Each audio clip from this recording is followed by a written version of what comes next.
Em meio à alta no preço do combustível, uma medida provisória flexibiliza normas para a comercialização do etanol. Usinas produtoras podem comercializar o produto diretamente com os postos de revenda. A medida provisória, assinada pelo governo federal, altera a lei do petróleo, flexibilizando o processo de compra e venda de combustíveis, sobretudo do etanol hidratado, usado pelos veículos flex.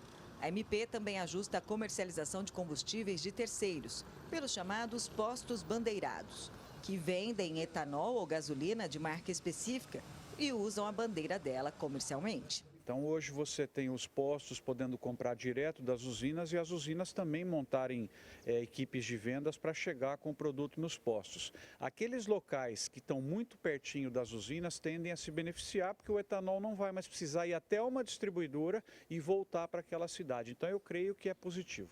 Ainda segundo o professor, a mudança vai beneficiar o consumidor final, com possível redução de valores nos postos. Mas não em tão curto prazo, até porque as alterações estabelecidas pela MP entram em vigor somente em dezembro deste ano, 4 meses depois de sua publicação. Nós estamos vivenciando um momento muito difícil. O petróleo está extremamente caro, você tem o câmbio desvalorizado, então em reais a gasolina fica cara e todo mundo está vendo o que aconteceu com a cana, né? Nós tivemos uma seca terrível. A safra era esperada em 600 milhões de toneladas, vai vir para 520, 530. Então vai faltar cana para poder ter aquele suprimento agradável, gostoso que a gente tem de etanol normalmente nessa época do ano. Uma pena, né? E é esse mesmo consumidor que tem visto os preços dos combustíveis subirem mais que a inflação. Em um ano, o etanol acumulou alta de 52%. E hoje, o litro não sai por menos de R$ 4,00 nas bombas. De janeiro a agosto, o valor médio da gasolina também registrou acréscimo. Nos estabelecimentos de Ribeirão Preto, é vendida a quase R$ 5,60. Preços que inviabilizam o transporte e pesam no bolso das famílias. É um valor que impossibilita você de fazer várias coisas que você poderia fazer, desempenhar, que você fica restrito pelo valor ser muito alto. Não está dando para encher o tanque não, né? Tá tudo muito caro as coisas, né? Todo dia aumentando as coisas, né? Tá difícil porque cada dia aumenta mais, né? Não sei como é que vai fazer não. Ximene Osório para o Jornal da Clube. A gente segue falando sobre esse assunto com a Macro-Região Integrada em Tempo Real. No canal digital da Clube, nós recebemos o consultor em agronegócio, José Carlos de Lima Júnior. Em São Paulo está o advogado especialista em direito tributário, Augusto Falvel, e em Franca, o economista Adnan Gebailei. Eu começo aqui então, na cidade de Ribeirão Preto, com o consultor em agronegócio, José Carlos de Lima Júnior.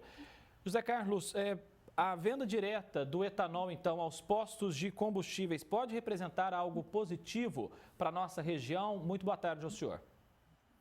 Olá, boa tarde para você, para todos que nos acompanham aqui no Jornal da Clube. Sim, é importante a gente pegar e fazer essa análise separada, né, da nossa região, que tem uma vantagem de ter usinas localizadas no entorno próximo, de outras regiões do Brasil. Primeiramente, é preciso considerar que quando a gente fala de etanol e venda direta, a gente está colocando que nós teremos uma usina com possibilidade de fazer diretamente no posto de combustível. E nesse caso, a gente precisa saber que no Brasil inteiro, apenas algumas regiões possuem usinas que poderão atender esses postos.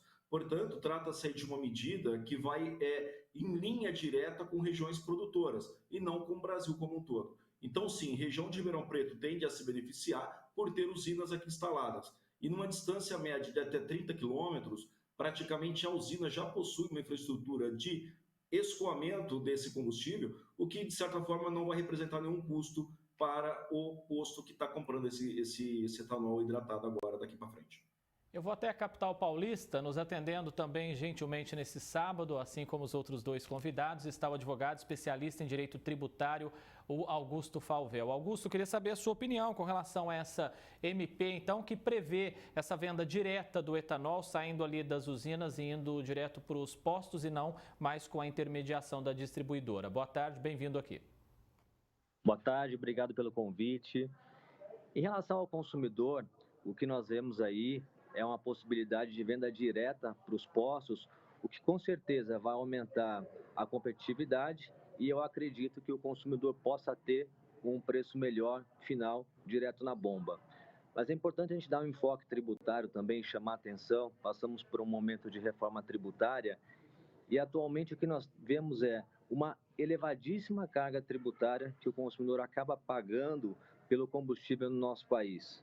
Para vocês terem uma ideia, um recente estudo do Instituto Brasileiro de Planejamento Tributário fez a previsão que atualmente nós pagamos 45% de tributos sobre os litros de combustíveis que são vendidos diretamente nas bombas dos postos. Ou seja, é necessário que a gente reflita e que a gente faça uma intervenção junto aos nossos administradores e que dentro dessa reforma tributária que está acontecendo, que a gente consiga aí mostrar para todos os governantes a importância e a essencialidade do combustível na vida de todos os brasileiros. Para quê? Trazendo isso à luz do direito tributário, do princípio da seletividade, que é o princípio que torna menos oneroso os tributos sobre os bens essenciais, que a gente consiga uma reforma tributária adequada e que não só medidas como essa, mas medidas também que reduzam a carga tributária possam ser implantadas e o consumidor possa ter essa economia efetiva quando for abastecer o seu veículo, o seu caminhão, enfim, uma medida que vai beneficiar toda a população. Eu vou até a cidade de Franca agora, lá está o economista Adnan Gebailei. Adnan, como você analisa também essa mudança, essa MP, e como essa redução no valor do etanol, se é que ela vai acontecer, vai impactar na renda das famílias? A gente sabe que Franca ainda é uma cidade operária, o pessoal tem uma renda média baixa aí, em torno dos R$2.000. Como que isso pode impactar então na vida aí dos francanos? Boa tarde, bem-vindo aqui. Boa tarde, obrigado pelo convite. Boa tarde para você que nos assiste também. De fato, ainda há muitas dúvidas em relação à SMP e como ela será aplicada na prática e a adesão dela também. Sim, bem provável que para a nossa macro-região, como já foi dito por outros especialistas, vai haver um impacto, mas bem provável que não seja um impacto significativo. Bem pontuou o presidente quando ele assinou a MP, que teria que ter uma contribuição dos estados, porque o principal fator seria o ICMS, né, o tributo. Então, hoje ele é percentual e talvez a gente teria que trocar esse ICMS por não percentual, mas por valores em reais, porque a gente tem um choque externo muito grande do dólar e de outros fatores nesse cenário de combustível. Para a família, para aquele que abastece, é muito importante essa redução. Para você ter uma ideia, o transporte dentro do orçamento das famílias é o segundo item que mais impacta. Em primeiro, a habitação, segundo, o transporte, terceiro, a alimentação. Esses três fatores representam 72% dos gastos da família. E aqui em Franca, como a gente tem uma renda baixa, isso acaba impactando ainda mais. A gente acaba trocando, em vez de comprar uma carne, a gente vai abastecer nosso carro. E isso nesse cenário onde a gasolina, o etanol, os combustíveis de maneira geral, são um item da inflação e acabam impactando. A inflação, para quem tem em casa, é o aumento contínuo e generalizado de todos os preços. Tudo sobe o tempo todo. Inflação alta é ruim, não é? Para todo mundo, principalmente para o consumidor nesse caso. Eu volto a falar aqui em Ribeirão com o consultor em agronegócio, o José Carlos de Lima Júnior. José Carlos, é preciso aí ter uma discussão muito ampla com relação também ao preço do produto, né? Hoje o etanol está sendo encontrado aí nos postos por mais de R$4. Sim, é importante a gente colocar aqui, por exemplo, a gente sempre tem a colocação que o tributo ele tem um peso significativo e até a própria fala, como traz ainda há pouco aí, né, o nosso convidado, de que o governo pede o apoio dos estados. Na verdade, eu tenho uma opinião muito prática com relação a essa medida provisória que está sendo colocada. Primeiro, você tem muito mais um viés, um desdobramento político quando você considera regiões produtoras, do que efetivamente uma ação prática que pegue o Brasil inteiro. Então, é importante colocar que quando você trata de uma venda direta do etanol para o posto de combustível, dificilmente você vai ter uma unidade de usina instalada em Ribeirão Preto que vai se deslocar até o Rio Grande do Sul e colocar esse produto naquele lugar que não tem nenhuma usina de açúcar instalada que produz etanol com preço competitivo. Então, você tem essa limitação. E aí é que vem uma situação muito interessante que tem a ver com o preço direto. Hoje, o grande problema que nós temos é que, além do custo de colocar dois agentes intermediários entre a usina e o consumidor, a gente está colocando aí a distribuição e o próprio posto de combustível, e eu não estou colocando todo o processo aí ligado à Petrobras, que tem a ver com a centralização dos combustíveis para distribuição junto às grandes distribuidoras que levarão aos postos. a gente tem uma situação de tributo. Então, além de você ter a margem mais os custos de cada agente econômico que está atuando na cadeia, você tem um custo sendo acrescido com tributos. Então, você tem imposto sobre imposto, de certa forma. Então, a própria discussão do custo do combustível deveria passar pelo custo que tem hoje, o peso que a carga tributária tem em cima dos produtos no Brasil. E aí vem uma fala que foi colocada pelo advogado, que eu acho fundamental: o Estado deveria se parar e reanalisar a situação dele dentro desse contexto como um todo.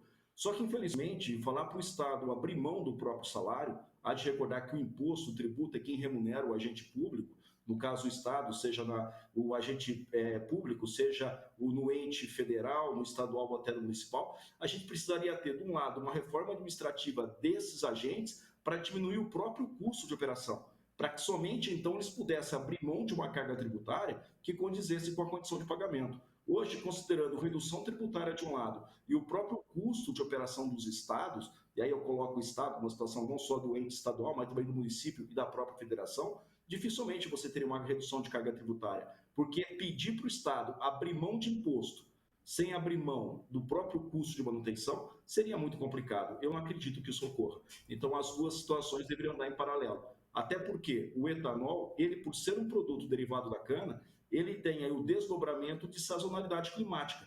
Como foi colocado aí pelo professor Marcos Fava, a gente tem uma indústria a céu aberto. E a depender se você tem ocorrência de chuva ou ausência dela, você tem impacto direto na oferta, que é o que está acontecendo agora em 2021. Principalmente nesse período, né, com problema climático aí, como você já disse, não é? Uma seca extrema, aí vem a geada que também prejudica, situação complicada. Vamos até São Paulo mais uma vez, falar com o advogado especialista em direito tributário, o Augusto Falvel. Augusto, você já disse aí, não é, de uma necessidade de uma ampla reforma tributária no país.